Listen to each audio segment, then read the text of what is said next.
ఆ 4 పిల్లర్స్ 4 మూల స్తంభాలుగా ఉంటాయి. 4 స్తంభాలు మనం చూసినప్పుడు మొదటిది ఏంటండి? ఫస్ట్ ఈజ్ గాడ్, దేవుడు అనేది నీ ఇంటికి 4 పిల్లర్లో మొదటి పిల్లర్. రెండవది సెల్ఫ్, క్రైస్తవ గృహానికి వ్యక్తిగత జీవితము, వ్యక్తిత్వము అనేది రెండవ పిల్లర్గా ఉంటుంది. మూడవది ద బ్రదరన్, సహోదరుడు, సహోదరుని పక్షమైనటువంటి మన వైఖరి నీ కుటుంబ జీవితంలో ఎలా ఉంటుంది, బయట జీవితంలో ఎలా ఉంటుంది, సంఘ జీవితంలో ఎలా ఉంటుంది, శత్రువుతో ఎలా ఉంటుంది అనే విశ్వాసాన్ని మనం చూసుకుంటాం. నాలుగవది దట్ ఈస్ చర్చ్, సంఘము, ఆయన తన స్వరక్తమిచ్చి కొనినటువంటి ఆయన యొక్క సంఘము. మీరు గమనించారా?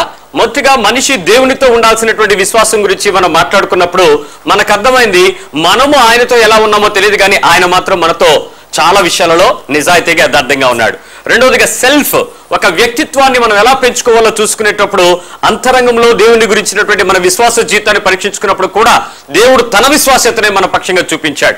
అదే సహోదరుల పక్షంగా మనం చూసినప్పుడు ఖచ్చితంగా క్రైస్తవుడు సహోదరుడితో ఎలా ఉండాలి అనే విషయాలు చాలా నేర్చుకున్నా, ఒక విషయం దగ్గరికి వచ్చేటప్పుడు మన పునాది పరీక్షించబడినప్పుడు ఖచ్చితంగా ఎక్కడ మనం దొరికిపోతామంటే ఎక్కడండి? శత్రువుని ప్రేమించే దగ్గరే మనము ఇబ్బందిని పడ్డాం.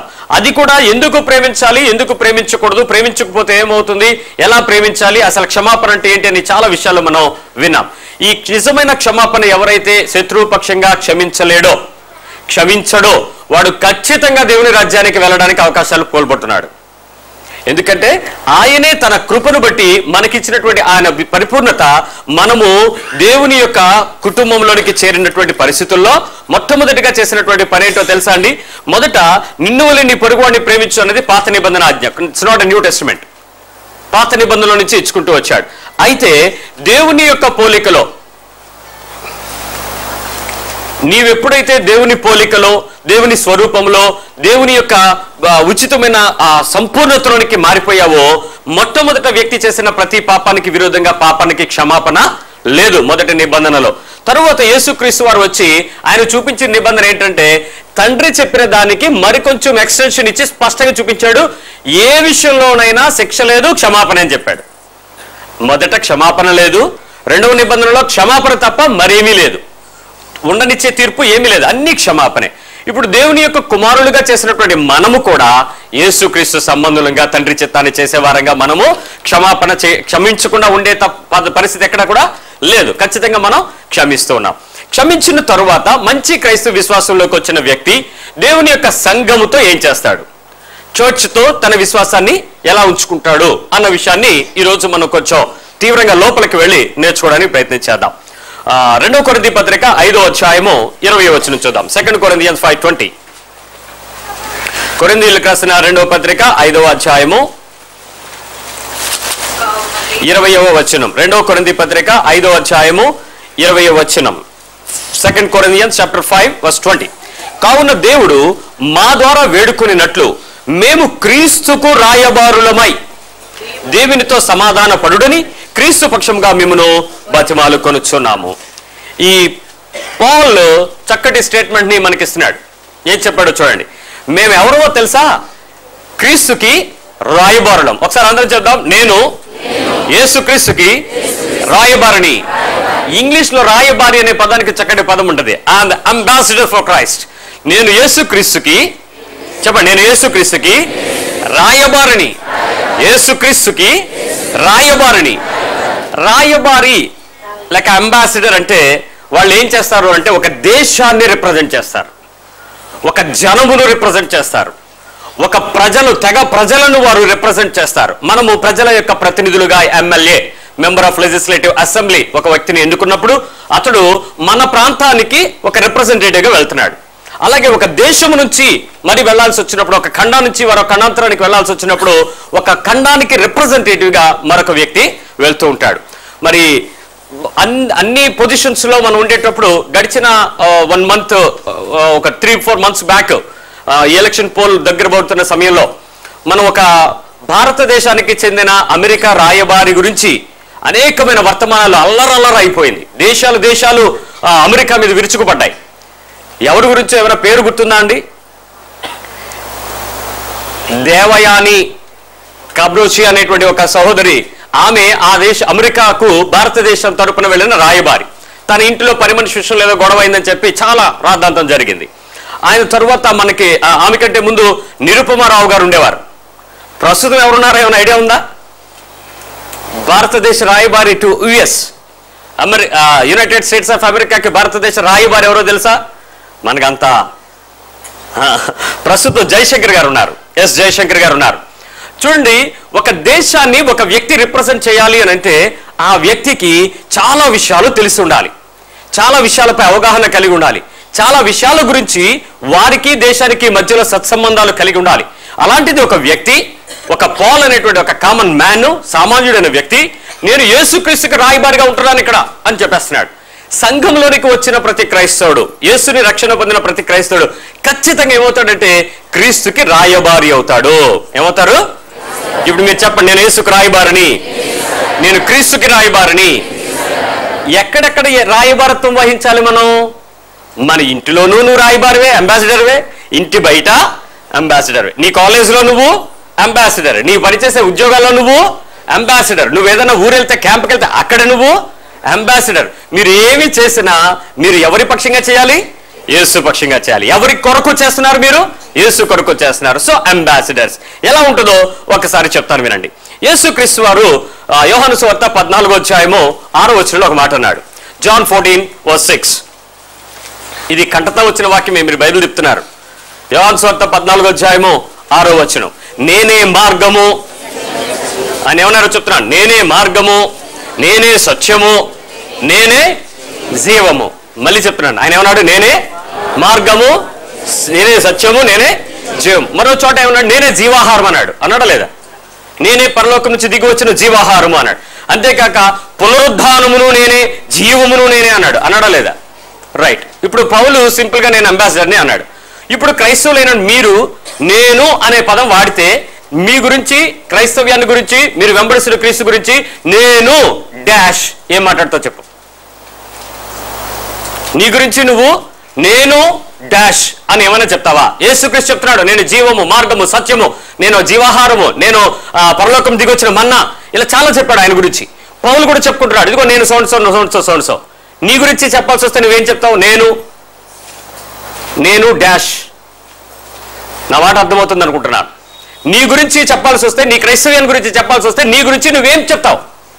నేను ఫలానా అని నువ్వు చెప్పడానికి నీ దగ్గర ఏమైనా సొత్తు, అధికారమైన పదం ఉందా? ఏమైనా క్రియ ఉందా? నేను ఎవరు? నేను డాష్ చెప్పండి. నేను ఎవరు? నీ పక్కన ఏమని చెప్పాలి? నేను ఇంతకుముందు పప్పారావు, ఎలియాస్ నికోదేము గురించి మాట్లాడట్లేదు నేను. ఇప్పుడు నీ గురించి ఇంకేమైనా చెప్పాల్సి వస్తే నీ పేరు మారిన దాని గురించి నువ్వు చెప్పొద్దు. నీకు దేవునికి మధ్యలో జరిగిన ఆ పరిపూర్ణ రక్షణానుభవాన్ని బట్టి ఏమైనా ఒక విషయాన్ని నువ్వు చెప్పగలుగుతావా? ఒకసారి ఆలోచించు. ఒక ఆయన ఏమన్నాడంటే, క్రైస్తవుడిగా మనం ఏమి చెప్పలేకపోవడాన్ని చూసి ఒక అతను అన్నాడు, యేసు ప్రభుని మీరు ఎందుకు నమ్ముకున్నారు అని అడిగితే, నేను యేసు ప్రభుని నమ్ముకున్న తర్వాత నాకు చాలా జరిగాయండి అన్నాడు. ఏం జరిగాయి? ఇక్కడ మీరు వెళ్ళదు ఎలాంటి మాటలు? వెరీ గుడ్, విన్నారు. మరొక ఆయన అన్నాడు, యేసు ప్రభు నమ్ముకున్న తర్వాత నాకు ఆరోగ్యం వచ్చిందండి, స్వస్థ వచ్చిందండి అన్నాడు. విన్నారా లేదా? Very good. మరొక ఆయన అన్నాడు, ఏమండి యేసు ప్రభు నమ్మక మునుపు ఎంతసేపు స్టాంపులు, పోస్ట్ ఆఫీసేనండి, ఇప్పుడు చూస్తే ఆఫీసీలు చాలా బిజీ, నాకు ఉద్యోగం వచ్చేసిందండి అన్నాడు. ప్రమోషన్ వచ్చిందండి అన్నాడు ఒక ఆయన. ఒక ఆయన నిలగొట్టుకున్నానండి దేవుడు నమ్ముకున్న తర్వాత అన్నాడు. ఒక ఆయన నిజంగా దేవుడు నాకు మంచి భార్యని ఇచ్చాడండి, క్రైస్తవ భార్యని, మరి 2-3 మంచి పిల్లల్ని ఇచ్చాడండి, నిజంగా మంచి కట్నం కూడా వచ్చిందండి యేసు ప్రభు నమ్ముకున్నాక అన్నాడు. నిజమే. మరొక ఆయన చెప్తున్నాడు, నాకు పిల్లలు పుట్టారు. మరొక ఆయన చెప్తున్నాడు, నాకు అప్పులు తీర్పని. ఎవరు చెప్పినా యేసుక్రీస్తు ద్వారా ఏం పొందుకున్నారో చెప్తున్నారు, కానీ యేసుక్రీస్తుకు తనేమై ఉన్నాడో ఎవడో చెప్పలేదు నాకు ఇంతవరకు. అప్పుడు ఒక ఆయన అన్నాడు, ఏమండి మీరు యేసు ప్రభువును వాడుకోవటం తెలిసిన వాళ్ళు లాగా ఉన్నారు తప్ప ఆయనకి మీరు ఎందుకు ఉపయోగపడతారని నేనేం అనుకోవట్లేదు, అందుకే నేను మీ దగ్గరికి రాను అన్నాడు. ఈయన అన్నాడు, ఏంటంటే అంత మాట అనేశారు, మా పాస్టర్ గారు మీకు సమాధానం చెప్తారా అని చెప్పి నా దగ్గర తీసుకొచ్చాడు. నేనేం చెప్పండి అంటే, వీళ్ళందరూ నేనేం అడగను పాస్టర్ గారు, నాకు ఒకటే డౌట్ అండి, నాకు ఇప్పటికే తీరదండి. ఏంటంటే ప్రతి ఒక్కరు యేసు ప్రభువు నమ్ముకున్న తర్వాత ఏం జరిగినాయో చెప్తున్నారు, యేసు ప్రభులు వీళ్ళు ఏమై ఉన్నారో ఎవడో చెప్పట్లేదు, అది మీరైనా చెప్తారా అన్నాడు. బాబోయ్, మీరు బైబిల్ చదువుతారా అని అడిగాను నేను. ఎందుకండి చదవడం, మా ఇంటి చుట్టూ క్రైస్తవులే, స్టార్లు కడతారు, బారులు పెడతారు అన్నాడు. అమ్మో, మీ స్టారు బారు క్రైస్తవ్యాన్ని చూస్తే ఎవడు క్రైస్తవుడు అవుతాడు చెప్పండి? ఎప్పుడు తాగుతారట వీళ్ళు? క్రిస్మస్ రోజు మాత్రమే తాగుతారు. ఎందుకు? లోకరక్షకుడు పుట్టాడు. తాగడానికి అకేషన్ 2, ఒకటి చావు, 2 పుట్టుక. యేసు ప్రభు చచ్చిపోయాడని బాధతో గుడ్ ఫ్రైడే రోజు తాగుతారు, పుట్టాడని చెప్పినా క్రిస్మస్ రోజు తాగుతున్నాడంట. అది చూసి నేను ఎందుకు నమ్మాలండి అని. నిజంగా ఇలా చెప్పుకోవడానికి చెప్పుతున్నటువంటి ప్రజలందరి యొక్క సాక్ష్యమును బట్టి అనేక మంది చెప్తుంటే క్రైస్తవులు కాని వారు కన్ఫ్యూజ్ అవుతున్నారు. యేసుని మీరు వెంబడిస్తున్న దేవుడు ఏదో చేస్తేనే, ఏదో ఇస్తేనే వీళ్ళు ఉంటారు, మెరకిల్ జరిగితేనే ఉంటారు, విడుదలలు అయితేనే ఉంటారు, ఇలా జరిగితేనే వీళ్ళు నమ్ముతారు, కానీ ఏమీ జరగకపోతే క్రైస్తవుడు సరిగ్గా ఉండడో. అందుకే మా దేవుడు చేసినా చేయకపోయినా మా దేవుడు ఇప్పుడు ఒకేలాగా రాయిలాగే, చెట్టులాగే, పొట్టలాగే, బాబాలాగే ఉండిపోతాడు. మా కాళ్ళు వాగ్దానాలు చేయరు, మీలాగా డబ్బాలు కొట్టరు, కాబట్టి నేను అక్కడే ఉంటాను, నాకు అదే సేఫ్ అన్నాడండి. నిజంగా నాకు గుండె తరుక్కుపోయింది. ఒక వ్యక్తికి సువార్త చెప్పలేని మొదటి రోజు అదే. నాకు చాలా ఏడ్చాను, లోపల ఆత్మ కృంగిపోతుంది. వాడు వెళ్ళిపోతున్నాడు, వాడి దేవుడు గొప్పవాడని రుజువు చేసుకుని వెళ్ళిపోయాడు. నేను నా దేవుడి గురించి చెప్పలేకపోతున్నాను. అతడు ప్రతిదానికి చెప్తున్నాడు, మీరు యేసు ప్రభువు నుంచి ఇది జరుగుద్ది అనే చెప్తున్నారు, అది జరిగితేనే దేవుడు అంటున్నారు, కాకపోతే దేవుడు కాదా? ఆ విషయాన్ని మీరు ఎవరికి నమ్మలేకపోతున్నారు. నేను 100 మందిని చూపిస్తాను మీకు, 100 మంది 99.99% అదే చెప్తారు అన్నాడు ఆయన. ఇక నేను ఏమైనా మాటల చమత్కారం వాడదామంటే అతను ఆల్రెడీ నాకంటే మంచి చమత్కారంతో మాట్లాడేశాడు. కాబట్టి ఇంకే చమత్కారాలు రక్షణ సువార్తకు పనికిరావని మనకు తెలుసు.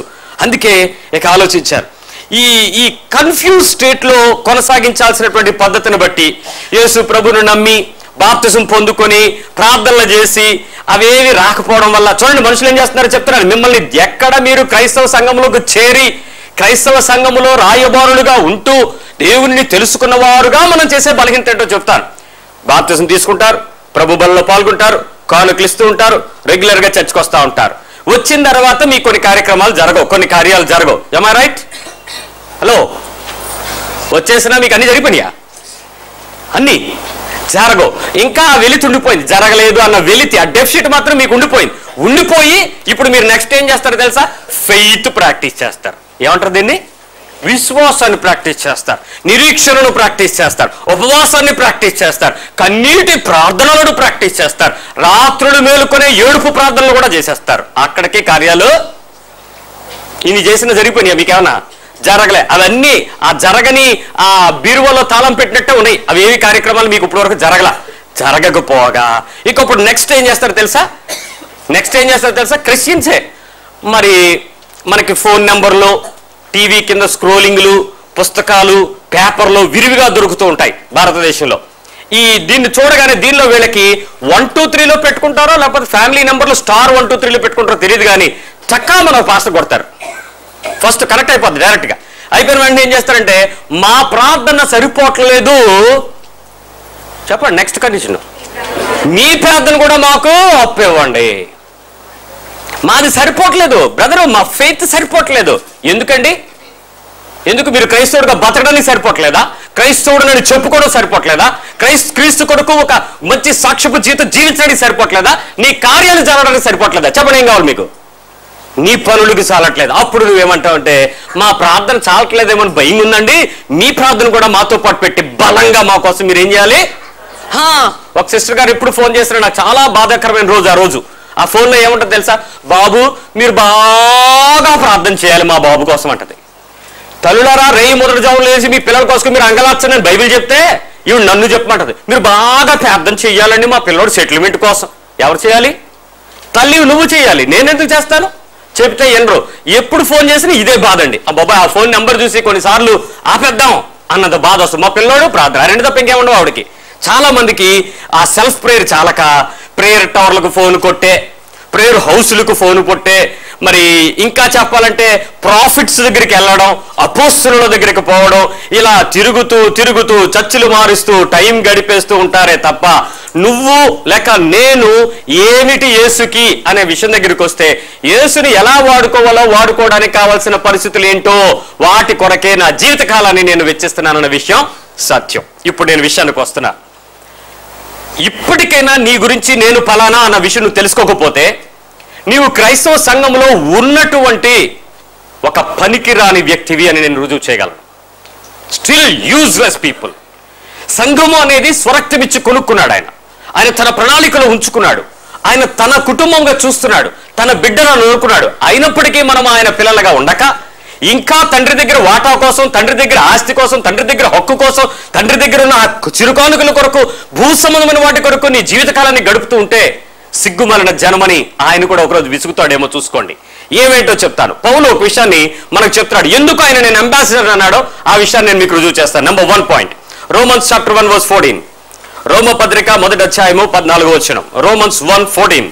రోమిలకు రాసిన అపోస్తలుడైన పౌలు రోమిలకు రాసిన పత్రికలో 1వ అధ్యాయము 14వ వచనం. గ్రీసు దేశస్థులు కాని వారికిని, జ్ఞానులకును మూఢులకును నేను రుణస్థుడను. He was telling I am the debtor. నేను రుణస్థుడినండి, నేను యేసుకి రుణస్థుడిని అని ఒప్పుకుంటున్న ఒక మేధావి మాట. ఎందుకు యేసుకి ఈ వ్యక్తి రుణస్థుడిగా మారిపోయాడు? Why he was telling that I am a debtor to Christ? ఒకసారి ఆలోచించినట్లయితే ఎందుకు ఇతను గ్రీసు దేశస్తులకి కాని వారికి? గ్రీసు దేశస్తులు ఎప్పుడు కూడా జ్ఞానాన్ని వెతుకుతారు. అందుకు గ్రీకు వారు కావచ్చు, గ్రీకు వారు కాకపోవచ్చు, బట్ ఆ జ్ఞానం కలిగిన ప్రతి ఒక్కరికి, మూఢులకు కూడా చూడండి, తెలివైన వారు వెర్రోళ్ళకు కూడా ఈయన ఎవరంట?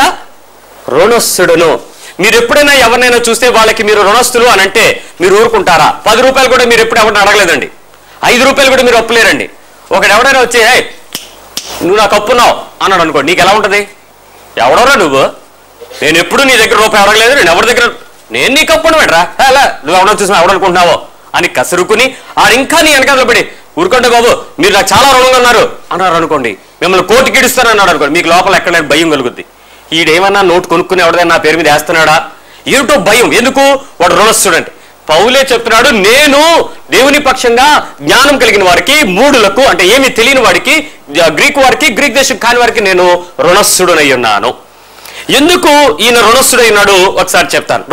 రుణస్థులు అంటే ఏంటంటే బాకీ ఇవ్వవలసి ఉండడం, తప్పక చెల్లించాల్సి ఉండడం. ఇంతకీ ఏమిటి రుణస్థుడో తెలుసా? పౌలు సువార్త విషయంలో రుణస్థుడటండి. ఆ వాక్యాలు వెనక అర్థం ఉంది. సువార్త చెప్పడానికి అతను వాడికి రుణస్థుడుగా ఉన్నాడు. అంటే తన దగ్గర ఏదో ఉంది, అదేంటి? సువార్త. అతను ఏం చేయాలి? ఆ వార్తను వాళ్ళకి చెప్పాలి, అది ఇవ్వాలి. ఇవ్వకపోతే ఇతను రుణస్థుడే. మీకు అర్థం కావడానికి ఒక విషయం చెప్తాను. నాకు ఒక ఇన్విటేషన్ వచ్చింది. ఆ ఇన్విటేషన్ని నా పోస్ట్ మ్యాన్ గారు, మా వీధికి ఉన్నటువంటి పోస్ట్ మ్యాన్ గారు మాకు డెలివరీ చేయలేదు, ఇవ్వలేదు, అతని దగ్గర ఉంచేసుకున్నాడు. నేను 2-3 రోజులు చూశాను, నాకు ఫోన్స్ వస్తున్నాయి, brother we send an invitation, you didn't respond to that. అయ్యా ఇన్విటేషన్ నాకు రాలేదండి అన్న. లేదు నాకు నేను పంపించానండి అన్న. అరే రాలేదండి. 3 రోజులు చూసిన తర్వాత I went to the head post office. Sir మా పోస్ట్ మ్యాన్ ఎవరు? ఇదిగోండి ఈయన. ఎవరైనా మాకు ఉత్తరాలు వచ్చినాయి, ఇవ్వలేదు అని అంటే, రాలేదండి మీకెవరు? నా డోర్ నెంబర్ పలానా 1-11-30 చూడు లక్ష్మీనగర్, ఇలా శాలం హౌస్ అని ఉంటుంది, నా పేరు ఆలివ్ గ్రీన్. ఆయన చూశాడు, లేదండి రాలేదండి అన్నాడు. అయ్యా రాలేదంటావేంటి? ఇదిగో పలానా నంబర్తో పోస్ట్ చేశారు, పలానా దగ్గర నుంచి వచ్చింది అని చెప్తారు. లేదండి రాలేదండి. అప్పుడు పక్కన ఆయన అన్నాడు, ఒకసారి నన్ను పక్కకి పిలిచాడు, పాస్టర్ గారు ఎలా రండి ఏంటన్నాడు. ఆడి మధ్య కొన్ని లెటర్లు అక్కడ పడేశాడు, ఒకసారి మీరు వెళ్ళి చూసుకోండి అన్నాడు. వెళ్ళి చూశాను. చూస్తే దెర్ ఇస్ ఎ లెటర్, నా ఇన్విటేషన్ అక్కడ ఉంది. వెంటనే నాకు చాలా కోపం వచ్చింది. అది తీసి ఆ పోస్ట్ మాస్టర్ గారి దగ్గరికి వెళ్ళాను. సార్ ఇదిగోండి నా లెటర్, మీ దగ్గరికి వచ్చినటువంటి డిస్పాచ్ డేట్ చూడండి, ఇంతవరకు నాకు మెటీరియల్ డిస్పాచ్ అవ్వలేదు, ఇప్పుడు ఏం చేయమంటారండి? ఇమ్మీడియట్గా మీరు ఒక కంప్లైంట్ ఇవ్వండి, నేను యాక్షన్ తీసుకుంటాను అతని మీద అన్నాడు. నేను కంప్లైంట్ రాసి ఇచ్చాను. అతను యాక్షన్ తీసుకోవడం ఏంటంటే, ఫస్ట్ అతనుకున్న ప్రైమరీ అథారిటీని బట్టి హీ వాజ్ సస్పెండ్ చేశారు పోస్ట్ మ్యాన్. ఎందుకు సస్పెండ్ చేశారో చెప్పండి? నాకు డెలివరీ చేయాల్సింది డెలివరీ చెయ్యకపోవడం వల్ల, నాకు ఇవ్వాల్సింది ఇవ్వకపోవడం అతని వృత్తి కాబట్టి, ఇవ్వకపోవడం వల్ల అతని వృత్తిలో నుంచి అతను బయటికి తీసివేయడం జరిగింది. ఒక్క నిమిషం ఆలోచించండి. ఆఫ్టర్ ఆల్ ఒక పోస్ట్ మ్యాన్ డెలివరీ చేయకపోతే, ఇవ్వాల్సింది బట్వాడా చేయకపోతే అతనికి శిక్ష చేయొచ్చా? ఉద్యోగి కాబట్టి చేశారని అనుకుంటున్నారా? కాదు. అతడు పోస్ట్ మ్యాన్ గా అతను నా దగ్గర లేకుండా, అతని దగ్గర ఉంచుకోకుండా ఇంకెక్కడో పడేశాడు అనుకోండి, ఏమవుద్ది అప్పుడు? అతను బాధ్యుడు కాడు. పౌలు అంటున్నాడు, నా దగ్గర డెలివరీ చేయడానికి దేవుడు ఒక ప్యాకెట్ ఇచ్చాడు, ఒక న్యూస్ ఇచ్చాడు. That is called good news, that is called gospel, that is called సువార్త. నాకు ఇచ్చేశాడు. అది నేను ఇప్పుడు ఇవ్వకపోతే నేను బాధ్యుడిని దేవునికి. కాబట్టి నేను రుణస్థుడును. నేను ఇది ఖచ్చితంగా ఏం చేయాలి? వెళ్ళి వాళ్ళకి బట్వాడా చేయాలి. ఎవరెవరికి చేయాలి? గ్రీసు దేశస్తులకు చెప్పాలి, గ్రీసు దేశస్తులు కాని వారికి చెప్పాలి, జ్ఞానులకు చెప్పాలి, మూఢులకు చెప్పాలి. వీళ్ళందరికీ నేను ఏమై ఉన్నాను? నాకు ఇవ్వబడింది కాబట్టి నేను రుణం చెల్లించాలి అన్నాడు. ఎందుకు చెల్లించాలి? 1 తిమోతి పత్రికలో ఆయన సమాధానం చెప్పాడు చూడండి. 1 తిమోతి చాప్టర్ 1, 1 తిమోతి 1, 1 తిమోతి పత్రిక 1వ అధ్యాయము, తిమోతికి రాసిన 1వ పత్రిక 1వ అధ్యాయము 12వ వచనం. 1 Timothy 1:12. 12వ వచనం. పూర్వము దూషకుడను హింసకుడను హాని చేసేవాడినైన నన్ను తన పరిచర్యకు నియమించి నమ్మకమైన వానిగా ఇచ్చినందుకు. ఏమండి, పూర్వం ఎలాంటాడండి ఈ వ్యక్తి? తిట్టేవాడు, హింసిస్తాడు, మనుషులు కనబడితే చాలు వాళ్ళకి ఎలా హాని చేద్దామని ఆలోచించేవాడు. ఒక్కొక్క నిమిషం అలా వడ్డీ పౌలు ఎలా చేశాడో మనం చూడలేదు, కానీ మనం ఇంతకుముందు ఎలా ఉన్నాం చూడండి ఒకసారి. యేసు ప్రభు తెలియకపోయి ఉంటే. ఇప్పటికీ కొన్నిసార్లు మీకు కోపం వచ్చి నన్ను అంటారు, నేను యేసు ప్రభుని నమ్మేసుకున్నాను కాబట్టి నువ్వు బతికిపోయావు అంటే అర్థం ఏంటి? ఆడిని బతికిపోయావు అని అన్నా ఉంటే, లేకపోతే ఏమై ఉండేవాడు? చచ్చిపోయేవాడు. అంటే ఇప్పుడు నువ్వేం చేసి ఉండేవాడు ఇంతకు మునుపు? యువర్ క్యాజువల్ మర్డర్వి. అంత సీరియస్గా ప్లానింగ్ అక్కర్లే నీ మర్డర్కి. ఏమైనా నాలుగుతో కానీ చేత్తో కానీ చంపేయచ్చు నువ్వు. అంతేకాదు, కొన్నిసార్లు నువ్వు నాకు కోపం రేపవంటే నేను మనిషిని అవ్వను. అప్పుడు ఏమవుతావు? మృగపు పద్ధతులలో. ఇంతకు మునుపు నీ ఒరిజినల్ క్యారెక్టర్ అది. ఇప్పుడు నువ్వు ప్రభులోకి వచ్చిన తర్వాత కూడా నువ్వు గుర్తు చేసుకుంటున్నావు, ఇంతకు మునుపు నేను ఇది. పౌలు అదే చెప్తున్నాడు. అయ్యా, నేను ఇంతకుముందు ఏమి అంత సెయింట్ని కాదండి, అంత హోలీ మ్యాన్ కాదండి. ఒకప్పుడు నేనేంటో మీకు తెలుసా? ఇదిగోండి ఇదే. నేను ఒకప్పుడు తిడతాను, ఒకప్పుడు నా బూతులకి అంతులేదు, ఒకప్పుడు నేను ఎలా మనుషుల్ని కించపరిచి హింసించేవాడిని. అయినా నన్ను దేవుడు ఏం చేశాడో తెలుసా? ఏం చేశాడట? అతన్ని పరిచర్యకు నియమించి నమ్మకమైన వానిగా ఇచ్చాడు. పరిచర్య. He has to be give something. అతని చేత ఇవ్వబడాలని అతనిని దేవుడు ఏం చేశాడు? నిర్ణయించాడు. నమ్మకమైన వాడు అని, నువ్వు నా పనిని, నా మాటను తీసుకెళ్ళి ఇవ్వాలి అని. ఏమండి, నేను ఒక న్యూస్ని ఒక చోట నుంచి మరో చోటకి పంపాలనుకుంటున్నాను. నేను లండన్కి ఒక వ్యక్తి నా పరిచయం అక్కడ ఉంటే, ఆ మనిషికి నేను వార్త పంపాలని నేను ఇక్కడ నుంచి పంపిస్తున్నాను. ఒక అతను వచ్చాడు, వాసారు మీరు ఏదో చెప్తానన్నారు, మా వీధి పక్కనే ఉంటాడు, మీరు అనుకుంటున్న వ్యక్తి నాకు చెప్పండి అన్నాడు. బాబు మీరెవరు? నేను ఆ వీధి పక్కనే ఉంటానండి. ఇంతకీ నువ్వెక్కడ ఉంటావు? నేను పలానా. నువ్వేం చేస్తుంటావు? పలానా. నేను ఒక వర్తమానాన్ని అతనికి ఇచ్చి పంపాలనంటే వీడేమైనా తప్పు వర్తమానం కానీ, యాడింగ్ కానీ, సబ్ట్రాక్షన్ కానీ, మల్టిప్లికేషన్ కానీ, డివిజన్ కానీ చేశాడు అనుకోండి నా మాటల్ని, అక్కడికి వెళ్ళేటోడికి ఏమవుతుంది? ఇన్ఫర్మేషను పూర్తిగా కూని అయిపోద్ది, ఆడికి ఇంకేమైనా అన్యాయం జరగచ్చు. ఇప్పుడు నేను ఇతను పంపాలంటే ఇతను నా మాటలని మాటలుగా క్యారీ చెయ్యగలిగిన, అంటే don't say that there is no WhatsApp that time. అప్పుడు వాట్సాప్లు మెయిల్లు లేవు కాబట్టి వార్త పంపాలంటే ఏం చేయాలి? ఖచ్చితంగా ఆ మనిషి మళ్ళీ ఎలాంటి ఉండాలి? నమ్మకమైన, ఉన్నది ఉన్నట్లు ఖచ్చితంగా దానిలాగే చెప్పేవాడు ఒకటి దొరకాలి. పౌలు అంటున్నాడు, నేను నమ్మకమైన పరిచర్యకు ఏర్పాటు చేయబడ్డాను కాబట్టి నేను రుణస్థుడను. ఇప్పుడు God has assigned me a duty to preach the gospel. అది తప్పకపోతే నేను దేవునికి అప్పచెప్పుకోవాలి, రుణస్థుడను అన్నాడు. ఇప్పుడు ఒకసారి చూద్దాం అదే విషయాన్ని 14వ వచనంలో ఏం చెప్పాడో చూడండి. మరియు మన ప్రభు యొక్క కృపయు క్రీస్తు యేసునందు విశ్వాసమును ప్రేమయు అతనికి వచ్చేయటండి. ఇవన్నీ అతనికి ఉన్నాయి కాబట్టి అతను చెప్పకుండా ఎలా ఉంటాడు? చెప్పుకోకుండా ఎలా ఉండగలడు? ఖచ్చితంగా అతను చెప్పడానికి విపరీతమైన ప్రయత్నం చేస్తున్నాడు. ఇప్పుడు ఒకసారి ఆలోచిద్దాం. నమ్మడం ద్వారా జరిగినటువంటి పరిస్థితి ఏం జరిగిందో చెప్తాను. నమ్మడం ద్వారా ఆ విషయాన్ని, సువార్తను ఎక్కువగా చెప్పాలని, గాస్పెల్ ఎక్కువగా ప్రీచ్ చేయాలని, ఎప్పుడూ కూడా అతన్ని అప్పు ఎక్కువగా ఉంచుకునే వాళ్ళగా చేసేసింది సువార్త అతనిని అప్పు ఎక్కువగా ఉంచుకున్న వాడిగా చేసింది. ఈ సువార్త చెప్పేస్తే అప్పు ఏమవుతుంది? ఇప్పుడు అతనికి తొలగిపోతా ఉంటుంది. మీరు ఎప్పుడైనా ఏదైనా ఊరు వెళ్తే, ఒక ఊరు వెళితే, ఒక టూర్ వెళ్తే దేనికి వెళ్తారు చెప్పండి? టూరింగ్. ఈ పాల్ చాలా టూర్స్ చేశాడు. దాన్ని ఒకసారి ఒక మిషనరీ అని చెప్పి, పాల్స్ యొక్క మిషనరీ అని చెప్తూ ఉంటే ఒక ఆయన అన్నాడు, పాల్ మిషనరీ కాదు, పాల్ టూర్ అని చెప్పండి అన్నాడు. పాల్ టూర్కి వెళ్ళాడంట. ఏ ఊరికో పలానా దగ్గర నుంచి పలానా రోమన్స్కి టూర్ వెళ్ళాడు అని చెప్తున్నాడు. ఎందుకంటే వీళ్ళకి టూరింగ్ అలవాటు అయిపోయింది. ప్రతిసారి happytrip.comలో వీళ్ళకి ఫెసిలిటీస్ ఎక్కువైపోయి తిరుగుతున్నారు వీళ్ళు.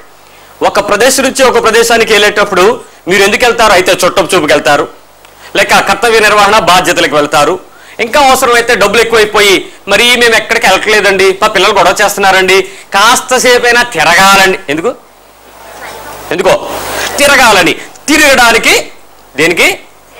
తిరగడానికి వెళ్తారు. ఈ తిరగడానికి వెళ్ళేటప్పుడు పౌలు ఆ విషయం చెప్తున్నాడు. ఏంటో తెలుసా? నేను అప్పు తీర్చుకోవడానికి వెళ్తున్నాను అన్నాడు. మీ భాషలో చెప్తున్నాను, నేను అప్పు తీర్చుకోవడానికి వెళ్తున్నాను. I not going for touring. నేను నా అప్పు నుంచి విడుదల పొందడానికి వెళ్తాను. ఏంటి అతను రుణము? సువార్త చెప్పడం. అందుకు అతను యెరూషలేముకు వెళ్ళినా, ఏ ప్రదేశాలకైనా రోమాకు వెళ్ళేటప్పుడు అతను స్పష్టంగా చెప్తున్నాడు ఏంటంటే, నేను నా రుణాన్ని తీర్చుకోవటానికి నేను ఆ ప్రదేశానికి వెళ్ళాలనుకుంటున్నాను, నా కోసం ప్రార్థన చేయండి. అది తను ప్రార్థన చేయమని రిక్వెస్ట్. ఈరోజు అతను ఎంతగా రుణస్థుడిగా మారిపోయాడంటే, సువార్త ప్రకటించడానికి తప్ప అతని జీవితంలో ఏ టార్గెట్ లేదు, ఏ గోలు లేదు, ఏది సంపాదించుకోవాలని ఆశ లేదు. తనకున్న సంపాదన అంతా ఆ అప్పు నుంచి విడుదల పొందడానికి చేసే ప్రయత్నమే, అది సువార్త ప్రకటించడమే.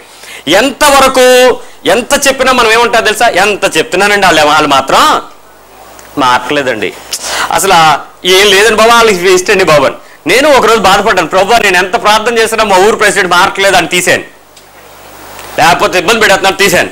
అప్పుడు ప్రభు అన్నాడు, నువ్వు ప్రార్థన చేస్తున్నది వాడిని మార్చడం కొరకా లేకపోతే వాడికి సువార్త ప్రకటించడం కోసమా, అది సరిగ్గా చెప్పు నాకు అన్నాడు. మీరు ఇప్పుడు ప్రార్థన చేస్తే లేక ఎక్కడికైనా వెళ్తే సువార్త ప్రకటించడం ముఖ్యమా, వాళ్ళని మార్చడం ముఖ్యమా? కరెక్ట్గా ఉందా మీకు? Is your constitution is clear? అపోస్తలులు ఎప్పుడూ కూడా ఎవరిని మార్చలేదు. వాళ్ళు ఏం చేశారు? ఇంతకీ అపోస్తలులు అంటే ఎవరు? యేసుక్రీస్తు దగ్గర ఉన్న ప్రధానమైనటువంటి ఏర్పాటు చేయబడిన శిష్యులు. వీళ్ళు ఎప్పుడూ ఎవరిని మార్చలేదు. కానీ క్రైస్తవులు మనం ఏం చేస్తున్నాం ఇప్పుడు? ఎంతసేపు టార్గెట్ పెట్టేసుకుని ప్రార్థన చేసామంటారు వీళ్ళు.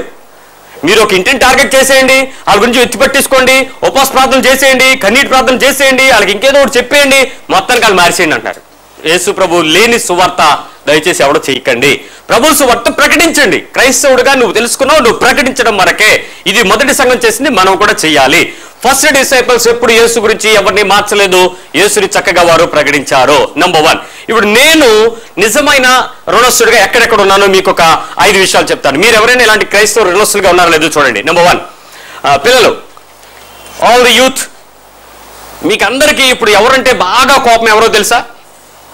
ఫస్ట్ బాగా యూత్కి కోపం ఎవరో తెలుసా? సరైన ఆన్సర్ చెప్పండి, క్యాడ్బరీ చాక్లెట్ ఇస్తాను. ఫ్రెండ్సా? ఫ్రెండ్స్ అంటే కోపమా? ఫస్ట్ మీకు ఎవరికి? తల్లిదండ్రులే చెప్పారు. పేరెంట్స్ అంటేనే మీకు బాగా తినేస్తారండి, అలాగ పట్టుకుని జిడ్లేక వదలరు. ఎంతసేపు వాళ్ళకి నచ్చినట్టే మమ్మల్ని మారమంటారు. కానీ మాకు ఒక కోరిక, మేము ఒక మనిషివి, మేము యవ్వనస్తులు, టీన్స్, మాకు హక్కులు ఉన్నాయి. ఎంతసేపు ఈ బాధపడలేదు కదా. మీకు ఇప్పుడు చెప్తున్నాను, you people are the debtors for your parents. మీరు మీ తల్లిదండ్రులకు రుణస్థులై ఉన్నారు. గుర్తించండి, మీరు మీ తల్లిదండ్రులకు రుణస్థులై ఉన్నారు. పిల్లలు, మీ తల్లిదండ్రుల ముఖాలు చూడండి ఒకసారి. Come on, turn up your faces, look to them. yes we are debtors to you అని చెప్పుకోండి. వాళ్ళకి మీరు కళ్ళతో మాట్లాడతారు, మీకు తెలుసు. ఆ భాష పంపించండి వాళ్ళకి. ఏమన్నా మాట్లాడుతున్నారా బయట? సార్ కింద కూడా చెప్పండి వాళ్ళకి, మీరు ఎందుకు రుణస్థులో చెప్తాను. ఏమ్మా విచిత్రమైన సంఘటన దేవుడు చెప్తున్నాడు. ఏంటో తెలుసా? మీకు రూపం ఎవరి నుంచి వచ్చిందండి? రూపము ఎక్కడి నుంచి? 2. పోలికలు, పిల్లలు చూడగానే చెప్పేసారు మమ్మీ ఎవరో, డాడీ ఎవరో చెప్పేసారు లేదా కొంతమంది. ఈ పోలికలు ఎక్కడి నుంచి వచ్చినాయి? ఎక్కడి నుంచి?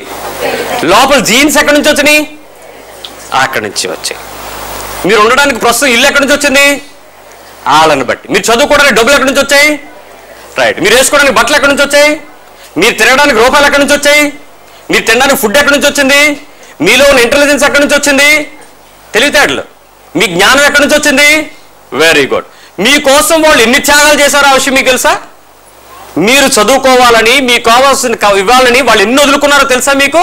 The sacrifice so many things. ఎన్నో వదిలేసుకుంటే కానీ మీకు కావాల్సినవన్నీ మీకు రాలేదు. నేను ఒక అమ్మగారు వచ్చి నాకు ప్రార్థన చేయమన్నారు. ఏంటనంటే, నాకు ఒక చీటీ ఇచ్చింది, దాని గురించి ప్రార్థన చేయమని. అది నేను తీసి చూడొచ్చా అన్నాను. చూడండి పాస్టర్ గారు అంది. నేను తీశాను. చూస్తే దానిలో ఆమెకి కళ్ళు కనపడక డాక్టర్ రాసిన కళ్ళద్దాల చీటీ అది. ప్రార్థన చేశాను. ఏం ప్రార్థన చేయమంటే కళ్ళద్దాల కోసం ప్రార్థన చేయండి అని ప్రార్థన చేశాను. ఆ రోజు నుంచి 2 సంవత్సరాల నుంచి చూస్తున్నాను, ఆవిడ కళ్ళద్దాలు లేవు. నా ప్రార్థన దేవుడు వినలేదా? చీటీ పోయిందా? ఆవిడికి డబ్బులు లేవా? నాకు అర్థం కాక 2 సంవత్సరాల తర్వాత అడిగాను. ఏంటనంటే, బాబు ప్రతి సంవత్సరం కళ్ళద్దాలకి డబ్బులు కూడబెడతాను, మా అబ్బాయి ఫీజు అంటాడంట. ఫీజు అనగానే ఈ కళ్ళద్దాల డబ్బులు తీసుకెళ్ళి కట్టుకోరా అని చెప్పి ఆవిడకి ఇచ్చేస్తూ ఉంటుందంట. ఇప్పటికి 2 ఏళ్ళ నుంచి మీరు గుర్తుపెట్టుకున్నారు, కానీ నేను మర్చిపోయాను బాబు. అలాగే ఎలాగో మేనేజ్ అయిపోతున్నాను. దేవుని స్తోత్రం, మీరు ఇప్పుడు ఈ వాక్యం చూడకుండానే చదువుతున్నారు కాబట్టి నాకు అది అలా గడిచిపోతుంది బాబు అని. గుండె ఒక్కసారి ఎవరో పట్టుకుని లాగినట్టు అనిపించింది. ఆ తల్లిదండ్రుల సాక్రిఫైసెస్ లేకుండా పిల్లలారా మీరు ఈ రోజు ఈ స్థితిని పొందుకోలేదు.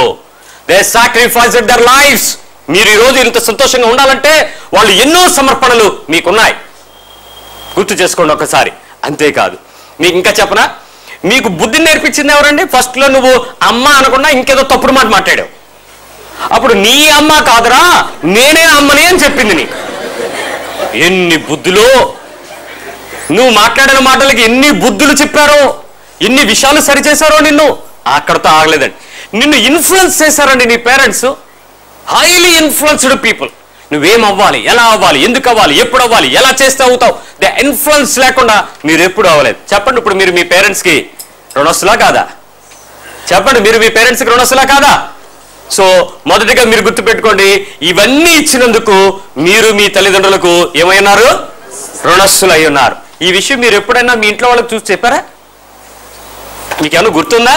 ఎవరి కోసమేమోవే, అమ్మ అన్న గౌరవం కూడా కాదు, ఏమే అయ్యా ఏరా, అదే యారంటే ఏంటి? ఏరానే. మనం డాడీ, హాయ్ డాడీ కాదు, వాట్ యార్ డాడ్. మీ పదాలలోనే మీరు సంస్కృతిని, పద్ధతులను, మర్యాదలను దాటిపోయి మీరు రుణస్తున్న విషయం మరిచిపోయి ఎన్ని చెడ్డ తలంపులు కలిగి ఉన్నారో చూడండి. I will tell you again, you are debtors to your teachers, all the Christian people. మీరు మీ బోధకులకు రుణస్తులైనారు. టీచర్స్ ఏమండి, మీరు స్కూల్కి వెళ్ళకుండానే మీరు స్కాలర్లు అయిపోయారా? ఇప్పుడు మీరు ఇంజనీర్లు, అడ్వకేట్లు, లేక పెద్ద పెద్ద ప్రొఫెషన్లోకి వచ్చేసారంటే మీకు స్కూల్లో టీచర్ లేడా?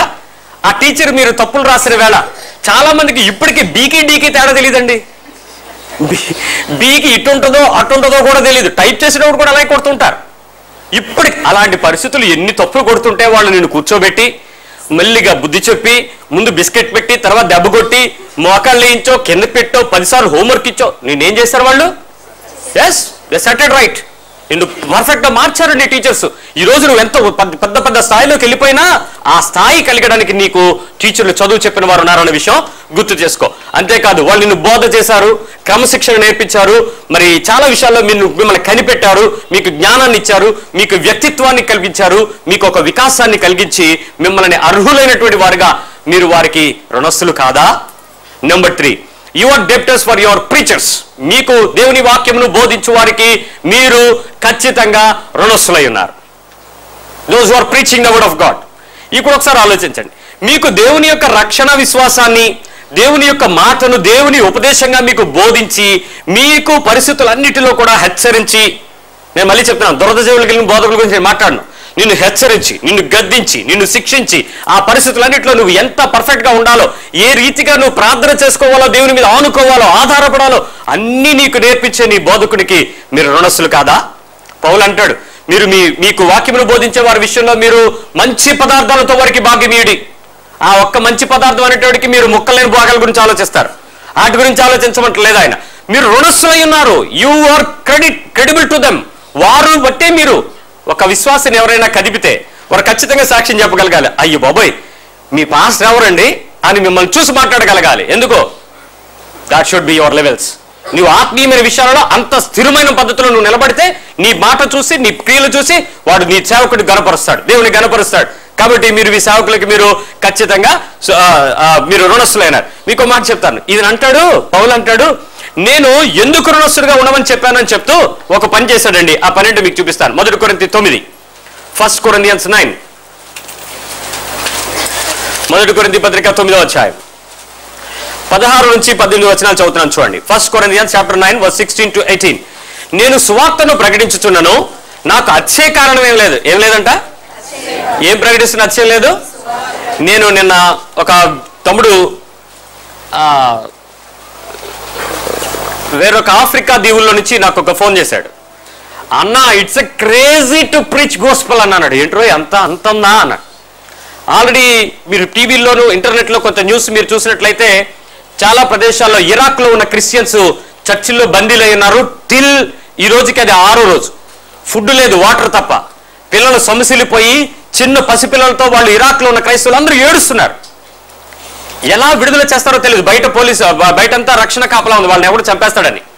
చంపుతామని వాళ్ళకి చెప్పేశారు. ప్రిపేర్ అవ్వండి, మీరు చచ్చిపోతే మంచిది, లేకపోతే మేము చంపుతా ఉన్నారు.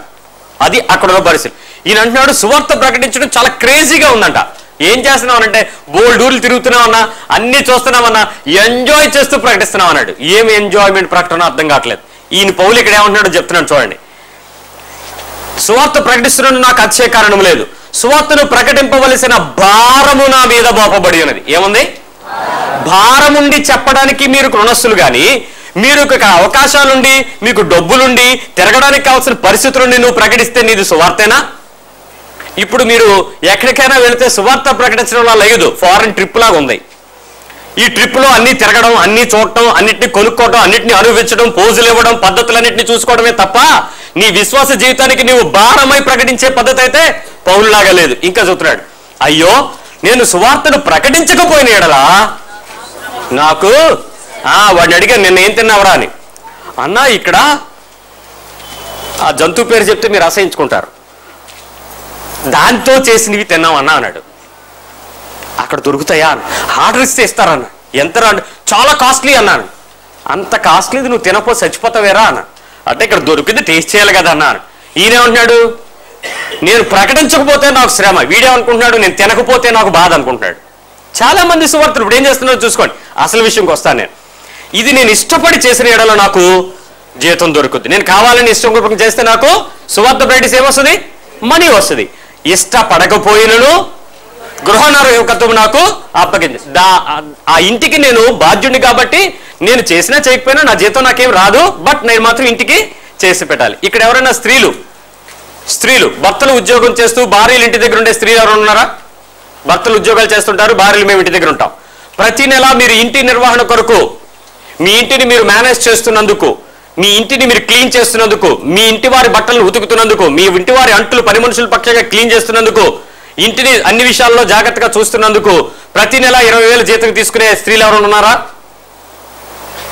ఎవ్రీ మంత్ మినిమం 20,000 అవుతుంది మీ ఇంటి ఖర్చులకి. ఇచ్చే భర్తలు ఉన్నారా? పోనీ ఇటు చూద్దాం.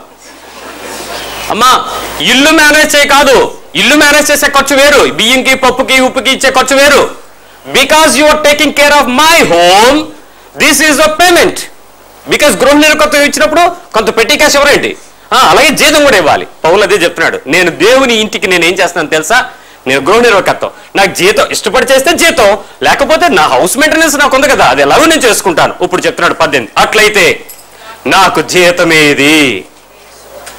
నేను సువార్త ప్రకటించున్నప్పుడు సువార్త యందు నాకున్న అధికారమును పూర్ణముగా వినియోగించుకొనకుండా సువార్తను ఉచితముగా ప్రకటించుటయే నా జీతము. ఏంటండి?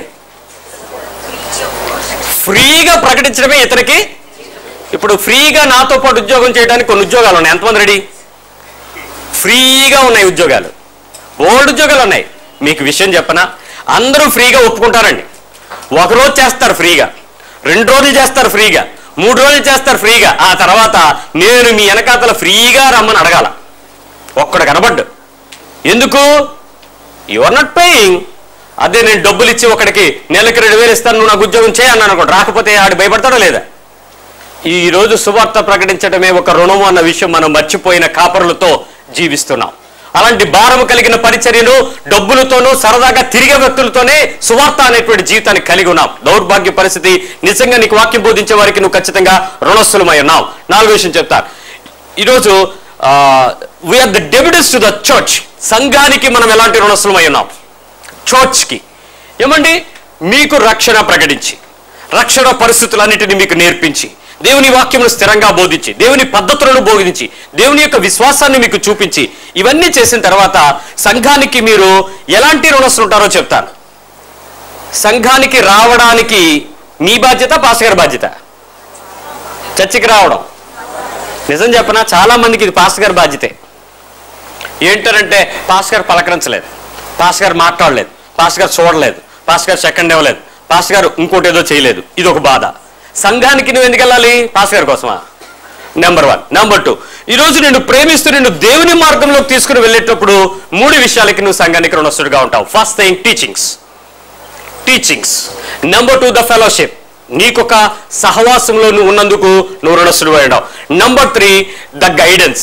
నీవు ఏ విధంగా వెళ్తున్నావో దేవుని మార్గం ఏంటో నీకు ఇచ్చేటువంటి ఉపదేశం, గైడెన్స్ ఉంటుంది. ఈ 3 మాటలకి నువ్వు ఎప్పుడు సంఘానికి రుణస్తుడివే.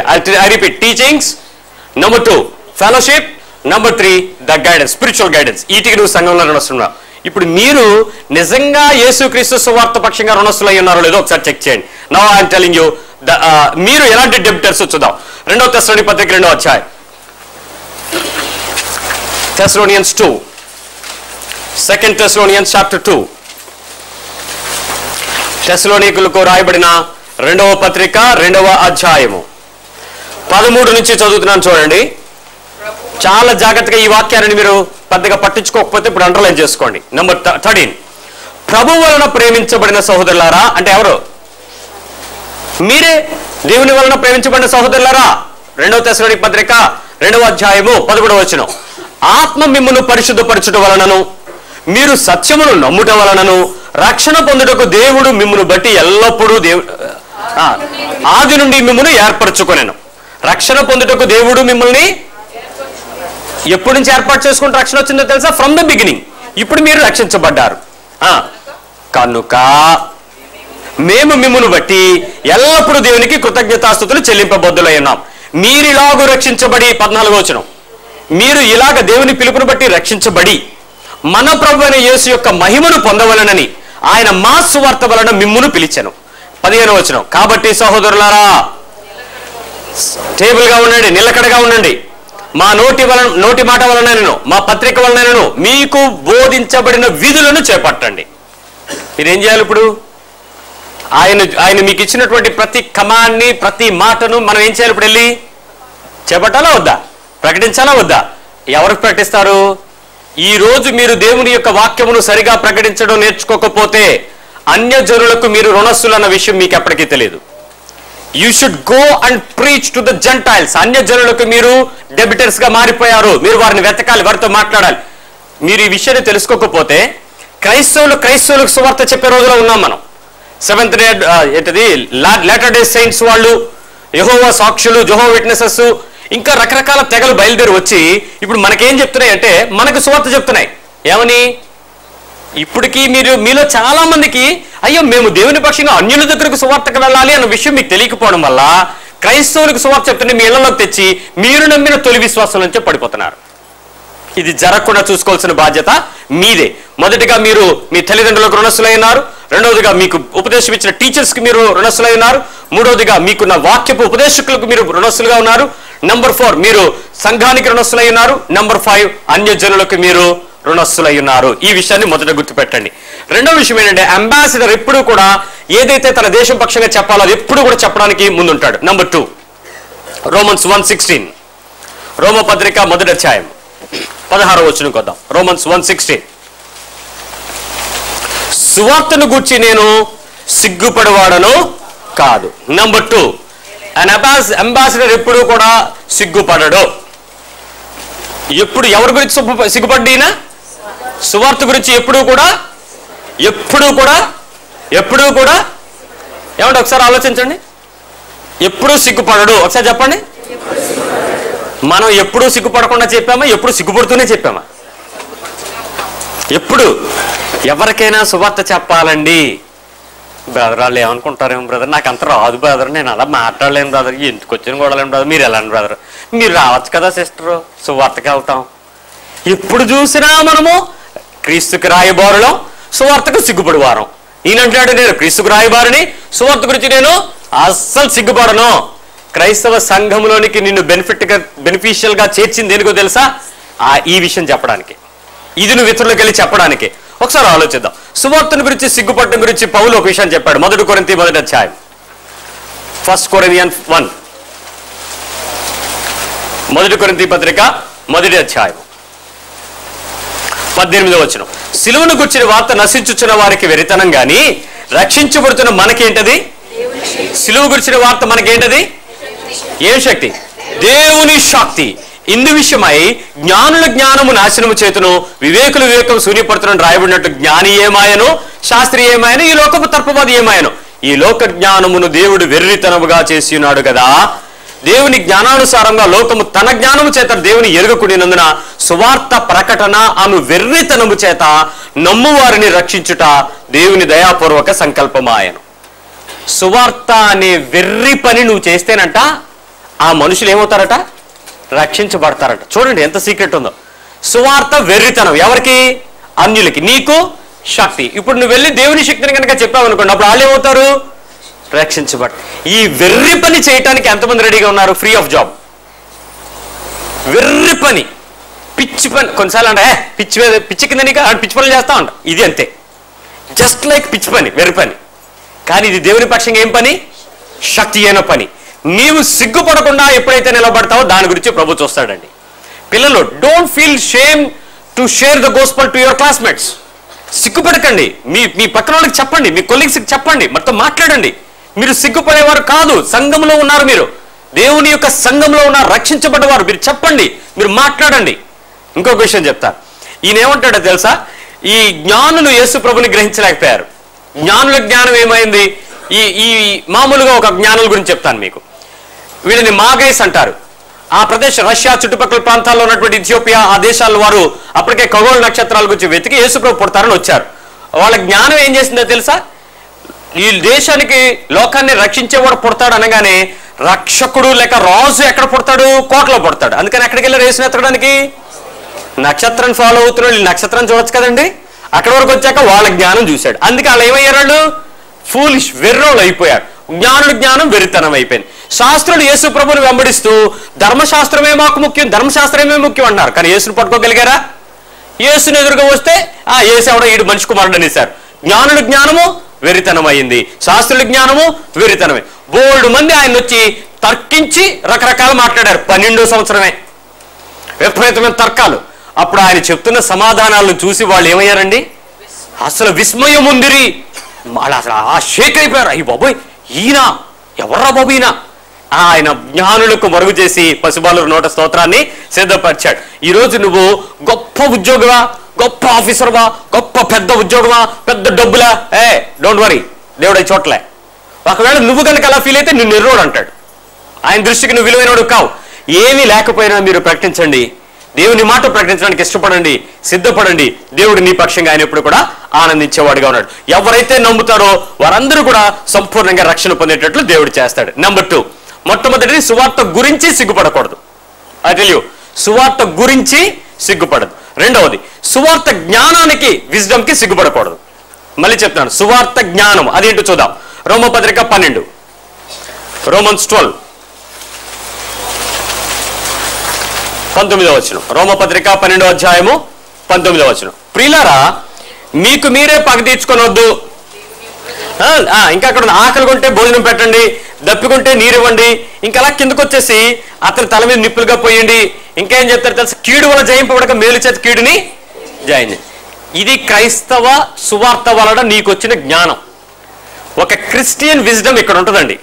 ఏమండి, మీరు ఇతరులకు దెబ్బ కొట్టాలంటే మీరు ఏం మెథడ్ వాడతారు? ఓ శత్రువుకి దెబ్బ కొట్టాలంటే ఏం చేస్తారు? మీ వాడే పద్ధతులు ఏంటి? క్రిస్టియన్ వాడాల్సిన పద్ధతులు ఎక్కడున్నాయి? ఇది సువార్త జ్ఞానం. ఈ సువార్త జ్ఞానం విషయంలో మీరు సిగ్గుపడిపోయి అలాగంటారు కానీ అవదండి.